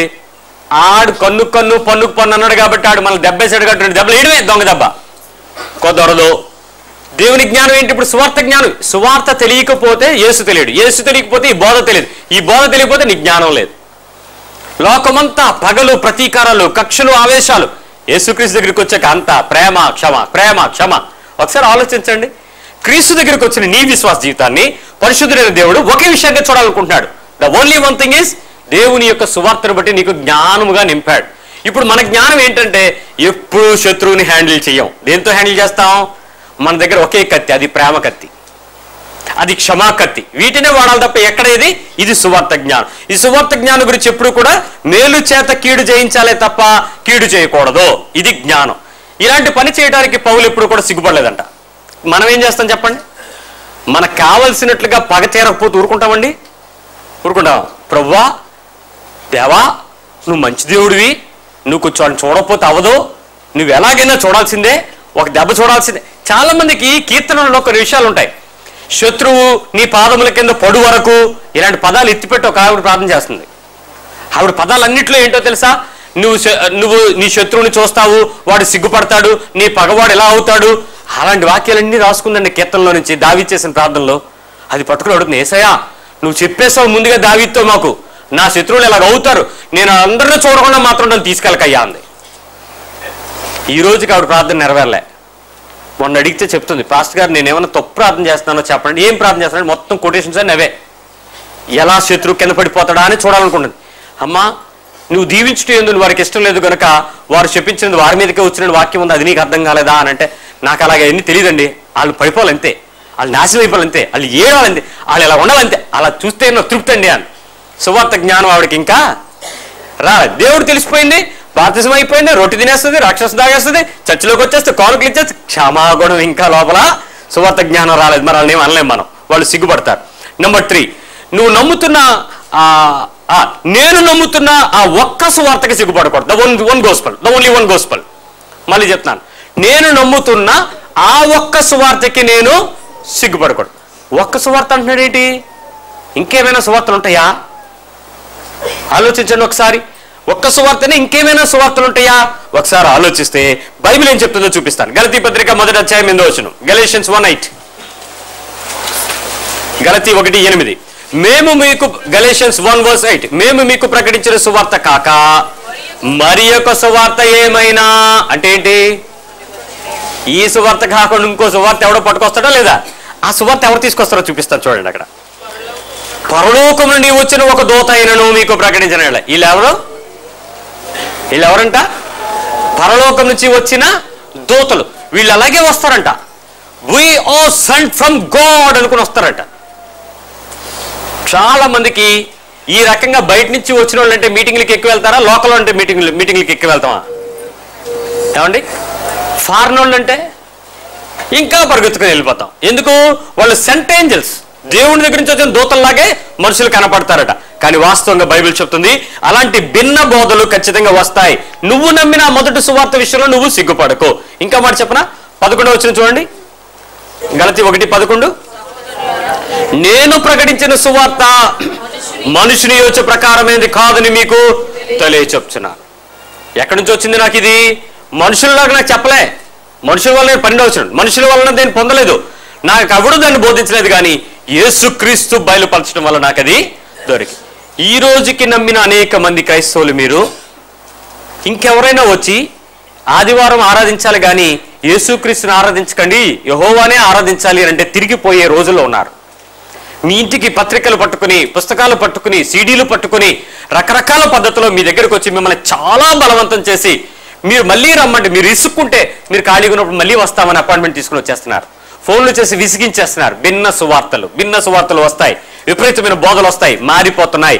ఎప్పుడు మీరు నమ్ముతున్న మొదటి సువార్తను మీరు దాన్నే మీరు నమ్మండి. ఇంకంతకు మించి సువార్తకు సిగ్గుపడకండి. నేను మీరు ఎక్కడ సిగ్గుపడతారో చెప్తాను. Mark 16:16, మార్కు సువార్త 16:16. నమ్మి బాప్తిజం పొందిన వాడు రక్షించబడతాడు, నమ్మని వానికి శిక్ష విధించబడుతుంది. ఒకసారి ఆలోచించండి. నమ్మితే ఏమవుతారు? వాళ్ళు శిక్షించబడతారు. ఇప్పుడు నమ్మకపోతే ఏమవుతుంది? శిక్ష విధించబడుతుంది. మీరు ఎలాంటి అంబాసిడర్స్ చూపించేస్తాను ఒకసారి చూడండి. నమ్మితే ఏమవుతారు? మన పని ఏంటి? చెప్పడం వరకే కదా, చేయించాల్సిన పని మనకు లేదు కదా. ఇప్పుడు వాడు నమ్మలేదు, ఏమవుతాడు? వాడు ఒకళ్ళకి చెప్పానండి, వాడు నమ్మలేదండి. ఒక ఆయన నమ్మాడు, నమ్మినాడు, బాప్తిజం తీసుకున్నాడు, రక్షించబడ్డాడు. ఇది నమ్మలేదు. ఇప్పుడు ఏమవుతుంది? వాడి పని ఏంటి? నీ బాధ్యత ఏంటి? ఆడు శిక్షించబడటమా, నీ వంతు శిక్షించబడకుండా ఉండడమా? చెప్పండి. మరి ఆడు నమ్మడు, చెప్తావు, ప్రార్థన చేస్తావు, ఆడు నమ్మడు, ఆడు బాప్తిజం తీసుకోడు, ఆడు రక్షణ పొందడు, ఆడికి శిక్ష. నువ్వు నిజమైన క్రైస్తవ అంబాసిడర్ అయితే నీ దేశపు నిబంధన, నీ దేశపు పద్ధతి వాడికి చెప్పడానికి వెనకాడవు. వాడు రక్షణ పొందు పర్యంతము దేవుని దగ్గర నువ్వు నిలబడతావు. వాడికి ఒకసారి కాకపోతే 100 సార్లు చెప్తూనే ఉంటావు, ప్రకటిస్తూనే ఉంటావు, మార్పు కాదు. క్రీస్తు గురించి వారికి ప్రకటిస్తూనే ఉంటావు, మార్చవు. గుర్తుపెట్టుకోండి. మన బాధ అంతా ఏంటంటే శిక్షించబడితే దేవుడు ఎవరిని అడుగుతారు తెలుసా? హలో బ్రదర్, మీరు సువార్త చెప్పావు కదా, నేనే ప్రభా చెప్పాను, మరి ఎందుకు మారలేదు? అదే నాకు అర్థం కాలేదు ప్రభా. మరి నేను చెప్పడం బాగానే చెప్పాను, ఆడు ఎన్నప్పుడు బాగా ఊపాడు ప్రభా, తర్వాత ఆడు అడ్డం ఊపేశాడు ప్రభా, వాళ్ళ అమ్మ అన్నాడు, అత్త అన్నాడు ప్రభా. ప్రభు నిన్ను అడుగుతాడు, ఏయ్ నీకు సరిగ్గా అర్థం అవ్వలేదు, నువ్వు సరిగ్గా చెప్పుంటే ఆడు సరిగ్గా మారుండేవాడు. నేను నిన్నే ఆ మనిషిని మార్చడానికి వాడుకుందాం అనుకున్నాను, నువ్వేం చేసావు దాన్ని? తర్వాత చెప్దాం అనుకున్నావు, ఒకటి చచ్చిపోయాడు. రేపు వెళ్దాం అనుకున్నావు, రాత్రి భూకంపం వచ్చి ఆడిపోయాడు. వెళ్ళొచ్చలే అనుకున్నావు, నువ్వు పోయావు. అక్కడికి వెళ్ళి ఏం చేస్తావు? నిన్ను అడుగుతాడు లెక్క. నిజంగా సువార్త ప్రకటించడం అనేది నిజమైన భారం కలిగిన క్రైస్తవుడు సంఘంలో నిలిచుంటాడు. 4వ విషయం చెప్తాను. సంఘం గురించి హెబ్రీ పత్రిక 10:24 సంఘంగా కూడుకొనుట మానక ఆ దినము సమీపించడం కొలది మరి ఎక్కువగా అలాగూ చేయొచ్చు. హెబ్రూస్ 10:24 ఎక్కువగా చేయండి అన్నాడు. ఎక్కువ సార్లు దేవుని దగ్గర చేరండి. ఇక్కడ అందరూ ఏమనుకుంటారో తెలుసా అండి? హెబ్రీ పత్రిక 10:24 కొందరు మానుకోవడానికి. ఇప్పుడు ఆలోచించండి, ఇక్కడ అందరూ ఎలా సిగ్గుపడతారో నేను చెప్తాను. మీరు నిజంగా సిగ్గుపడుతున్నారో లేదో నేను చూపిస్తాను. సంఘానికి వెళ్ళడం గురించి ఎంతమంది సిగ్గుపడతారు? బాహాటంగా నేను చర్చికి వెళ్ళాలి అని ఎంత ధైర్యంగా సంతోషంగా హ్యాపీగా వచ్చేవాళ్ళు ఎంతమంది ఉంటారు? బాధతో భారంతో తప్పక ఇంట్లో సొనుగుడు పడలేక చర్చికి వచ్చేవాళ్ళు ఎంతమంది ఉంటారు? ఇంట్లో కొన్ని దండకాలు ఉంటాయి, అవి క్రైస్తవ మంత్రాలు, మీకు అలవాటైన మంత్రాలే. దానికోసం వచ్చేవాళ్ళు కొంతమంది, సిగ్గుపడేవాళ్ళు కొంతమంది ఉంటారు. మరికొంతమంది ఏంటంటే సంఘంలో కొన్ని పనులు చేయండి అన్నాం అనుకోండి, వీళ్ళకి సిగ్గు ఉంటుందా ఉండదా? కొన్ని పనులు, కొన్ని బాధ్యతలు ఎత్తుకోమన్నా కొన్ని పనులు చేయమంటే ఎందుకు వచ్చిన కూడా మనకెందుకు లేరా బాబు, మనకెందుకులే ఆయన మనకు వద్దులే, ఎందుకు మనం ఏదో చర్చికి వెళ్ళి అలా కామ్గిని అలాగే వెళ్ళిపోతే గొడవ ఉండదు బాబు మన వీళ్ళు. మరికొంతమంది ఏంటంటే సంఘ కార్యక్రమాల గురించి కూడా సిగ్గుపడతారు. చర్చ్ కార్యక్రమాల గురించి వాళ్ళకి సిగ్గు. మరికొంతమంది ఏం చేస్తారో తెలుసా? సంఘములో ఉన్న ఎలాంటి పరిస్థితుల గురించి అయినా నువ్వు ఎప్పుడైనా సిగ్గుపడతావేమో ఒకసారి చూడండి. ఒక ఆయన అన్నాడు, ఏమయ్యా మీరు యేసుప్రభుని నమ్ముకుంటారు కదా అని డైరెక్ట్గా పేరు పెట్టి ఇలా చేసి చూపించాడు. మీరే కదా నమ్ముకుంటారు కదా అన్నాడు. నమ్ముకుంటాడు. ఏమయ్యా మీ దేవుడికి గతి లేదటే, ఓ స్థితి గతి పద్ధతి లేదా? ఏ ఆడపిల్ల పెళ్లి కావాల్సిన పిల్ల పుట్టేడు బేటా మీ దేవుడికి సిగ్గులేదే అన్నాడు. కన్యక గర్భాన్ని ధరించి అని చదివాడు అంటాడు ఎవడో. అన్నాడు మీ దేవుడికి సిగ్గులేదా? ఆడపిల్ల పెళ్లి చేసుకోవాల్సిన పిల్ల ఆ కడుపులో పుట్టేస్తాడా? ఆ పిల్ల ఏమవుద్దే అన్నాడు. ఇప్పుడు అర్థమైందా? ఇప్పుడు నువ్వేం చెప్తావు సమాధానం? దేవుని ప్రణాళిక ఊరికవే నీ కూతురు కళ పుట్టేస్తే ఏమవుదే? అది కాదండి, అది విశ్వ ప్రణాళిక. ఎక్కడ ఉందా విశ్వ ప్రణాళిక? నీ బైబిల్లో ఏదో రాసేసుకుని దాని ప్రకారం నీ చెప్పేసి అలా కనీసం అక్కడ దేవుడు అని తిరిగేస్తావా? సడన్గా నీకేమనిపిస్తుంది? ఇప్పుడు నోరు ఎత్తకూడదు ఇంకా. హలో హలో హలో ఇప్పుడు వస్తుంది ఫోన్ నీకు. సువార్త గురించి నువ్వు సిగ్గుపడ్డవాడవే. కన్యక గర్భం గురించి నిన్ను ఒకటి అడిగితే సమాధానం చెప్పడానికి నీ దగ్గర కరెక్ట్ ఆన్సర్ లేదు. ఇంకో మాట చెప్పనా? ఎవడన్నా వచ్చి ఏమండి అద్భుతాలు జరుగుతాయా అన్నాడు ఒక ఆయన. బోల్డ్ అద్భుతాలు జరిగాయండి, బైబిల్లో కాదే మీ ఇంట్లో అంటే చూపించు. మీ నాన్న ఎందుకే పెరాలసిస్ అయి పడున్నాడు అక్కడ? ఏ లేపలేకపోయావే? ఆ నలుగురు అన్నావు కదా, నలుగురిని తీసుకుని నలుగురు ప్రాబ్లం చేయించు. బెనిహిన్ అక్కడే ఉంటాడా? మీ ఇంటికి రాడా? ఏంటండి బాబు ఇలా మాట్లాడతాడు ఈయన? నేను ఇలాగే మాట్లాడతాను. నీ ఇంట్లో అద్భుతం ఏది? నువ్వెందుకు యేసు గురించి చెప్తున్నావు? గడిచిన వారం అంతా పేపర్లో ఉన్న న్యూసే చెప్తున్నాను మీతో. ప్రపంచం దుమ్మెత్తిపోతా ఉంది. ఏంటి మీ క్రైస్తవు ఇలాగే చేస్తాడా అని అడుగుతున్నారు అందరూ. సగం నోర్లు కుద్దురా బాబు చెప్తే ఎవడో ఒకటి ఇలాంటి మాటలు మాట్లాడతాడు. మీ చర్చిలో మీ పాస్టర్కి హీలింగ్ గిఫ్ట్ లేదా? హీలింగ్ గిఫ్ట్ లేదా మీ పాస్టర్కి? దెయ్యాలు నొదలుగొట్టి గిఫ్ట్ లేదా మీ పాస్టర్కి? సిగ్గేవరకు ఇప్పుడు మీకా నాకా? మీకే. సువార్త గురించి సంఘం గురించే మీరు సిగ్గుపడతారు. చూసుకోండి. మళ్ళీ కొన్నిసార్లు వాక్యంలో మీ పాస్టర్ ప్రవచనాలు చెప్పరా? ప్రవచనాలు ఉండవా? ప్రాఫెసీలు ఉండవా? ప్రాఫెసీల గురించి ఒకవేళ చెప్పేశారు అనుకోండి, అది రివర్స్ అయిపోయింది. ఆడపిల్ల పుడుతుంది అన్నాడు, మోపిల్లాడు పుడిచాడు. ఇప్పుడు ఏమైంది ప్రవచనం? ఉల్టా. ఏ ఆత్మ మీ పాస్టర్దే. ఉయ్యాలు వేయడానికి వెళ్ళినప్పుడు చెప్పింది ఆవిడ, మా పాస్టర్ ప్రవచనం చెప్పాడటండి. మా అమ్మాయి మరీ లాస్ట్ వరకు పేర్లు కూడా సెలెక్ట్ చేసింది. చూడండి, ఆడపిల్ల పేరుకి మగపిల్ల పేరుకి తేడా లేకుండా పెట్టింది. పేరేంటో ఎలీషా అంది. అంటే ఆడ మగ ఎందుకమ్మా అలాంటి ప్రశ్నలు నాకేస్తావాను? మరి మా అమ్మాయి ప్రార్థన చేసిందట, మా పాస్టర్ చెప్పారంట, అందుకని మగపిల్లడైనా ఆడపిల్లైనా పేరు సెట్ అయ్యేలాగా పెట్టింది చూడండి అంది. ఇప్పుడు మనం ఏమవుతాం ఆ టైంలో? నోరిప్పుతామా మోస్తామా? సంఘములోకి చేరిన నీకు ఈ రోజుకి చాలా విషయాలలో సిగ్గుపడే సందర్భాలు ఎదురవుతున్నాయి. నువ్వు నోర్లు మూస్తున్నావు. నువ్వు ప్రకటించడానికి నువ్వు రుణస్థులు ఉన్న విషయం మర్చిపోతున్నావు. నువ్వు ఎప్పుడూ కూడా సిగ్గుపడకుండా ఉండాలి అని తెలిసిన వాక్యము ఎప్పుడూ సిగ్గుపడేలాగా చేస్తుంది. నంబర్ 1, నీవు ఎట్టి పరిస్థితుల్లో కూడా లోకంలో మరికొంతమందికి రుణస్థుడివి నువ్వు సువార్త ప్రకటించాలి. నంబర్ 2, నువ్వెప్పుడు కూడా ఆయన గురించి సిగ్గుపడకూడదు. నీవు ఎలాంటి పరిస్థితి ఎదురొచ్చినా యేసు గురించి నువ్వు మాట్లాడాలి. These 2 issues is major issues. మరి కొన్ని విషయాలు ఉన్నాయి, మరి 2 విషయాలు ఉన్నాయి. అవి వచ్చే వారం విన్నాం. గమనించు, నీ క్రైస్తవ విశ్వాసంలో ఈ రోజు మొదలుకొని నేను పక్కన డాష్, ఆ చివర రాయుబారి నీ డిగ్రీ. ఇప్పుడు నువ్వేమని చెప్పాలి నీ గురించి? ప్రార్థన చేద్దాం. ప్రభువా, మేము విన్న మాటలను బట్టి వందనాలు. మాకు తెలుస్తుంది మేము ఈరోజు సిగ్గుపడే విషయాలుగా ఉన్నామని. ఈరోజు ఆ సిగ్గును బట్టి మా ఇంట్లో వాళ్ళని నువ్వు యేసు ప్రభు నమ్ముకొని కూడా మేము చెప్పుకోలేకపోతున్నాం. ఎందుకో తెలుసా? మాకే యేసు గురించినటువంటి అవగాహన లేదు అన్న విషయం స్పష్టంగా ఉంది. కాబట్టి మించి మేము రుణస్తులము, వాళ్ళకి చెప్పకపోతే రేపటి దినము మమ్మల్ని నువ్వు లెక్క అడుగుతావు, ఆ లెక్క తీర్చకపోతే మమ్మల్ని ఖైదుకి నరకానికి అప్పగిస్తావు. ఆ విషయం తెలియకపోవడమే. క్షమించండి. ఇకపై మేము రుణస్తులుగా ఉండదలుచుకోలేదు. ఇకపై మేము ఎప్పుడూ కూడా సిగ్గుపడడానికి సిద్ధంగా లేము. సువార్త గురించి సిగ్గుపడం, సువార్త వలన వచ్చిన జ్ఞానానికి సిగ్గుపడం, ఒక్క సువార్తకు తప్ప మరే సువార్తకు లోబడం, సువార్త సంఘం గురించి ఎప్పుడు కూడా సిగ్గుపడము. ప్రభువా, ఇట్టి పరిస్థితులకు తగిన రీతిగా మీ జ్ఞానమును మాకిమ్మని వేడుకుంటున్నాం. ఆ విషయాలకు తగిన పరిస్థితులు ఏవి మాకు వచ్చినా వాటిలో మేము వెనక్కి తిరిగి చూడకుండా నీ కొరకు నిలబడడానికి సహాయం చేయండి. నీ చిత్తమైన పద్ధతిలోనే మమ్మల్ని స్థిరపరచమని వేడుకుంటున్నాం. ఏ విషయాలలో కూడా మేము శోధించబడుతున్నప్పటికీ వెనుతీయక క్రీస్తు కొరకు సాక్షిగా జీవించినట్లు మమ్మల్ని భద్రపరిచి నడిపించమని నీ ప్రేమకు మరొకసారి మమ్మల్ని అప్పగించుకుంటూ, ఆ పరిస్థితుల్లో ఉన్న వ్యతిరేకతలు మాకు ఎన్ని వచ్చినా దేవా, నీ గురించి మేమిక సిగ్గుపడే సమయంలో లేము గనుక కడవరి దినాలలో ఉన్న మేము సంపూర్ణులమై ముందుకు సాగినట్లు సహాయం చేయమని వేడుకుంటూ, మా సరిహద్దులకు సమాధానము, యెరూషలేముకు సమాధానం కావాలని అడుగుతున్నాం. అలాగే ఇరాక్లో బంధించబడిన అనేక మంది క్రైస్తవులు ఉన్నారు. వారు ఆ శ్రమను ఎదుర్కొని నీకు సాక్షులే ఉండటానికి సహాయం చేయండి. నీ చిత్తమైతే తప్పించండి, లేక నీ శ్రమను పంపి వారిని సంపూర్ణులుగా నీ దగ్గరకు చేర్చుకోండి. నీ పరిపూర్ణతగా అప్పగిస్తూ, నీ ప్రియమైన బిడ్డలు వారి ముందు రాబోతున్న పరిస్థితుల గురించి నువ్వు హెచ్చరిస్తున్న సంఘంలో సంగతులను గుర్తించి వారి విశ్వాసాలను రోట్టు తేల్చుకొని ప్రభు కొరకు సంఘంలో నమ్మకమైన బిడ్డలుగా ఉన్నట్లు దీవించమని నీ కృపకు అప్పగిస్తూ యేసు పరిశుద్ధ నామములో ప్రార్థిస్తున్నాం తండ్రి. ఆమేన్. తండ్రి అయిన దేవుని ప్రేమ, కుమారుడైన క్రీస్తు కృప, పరిశుద్ధాత్మని అన్యోన్య సహవాసము క్రైస్తవులుగా ఏర్పాటు చేయబడిన ఈ బిడ్డలు క్రీస్తు కొరకు సంపూర్ణ రాయబారులుగా ఉన్నట్లు స్థిరపరిచి నడిపించును గాక. ఆమేన్. అందరికి వందనాలు.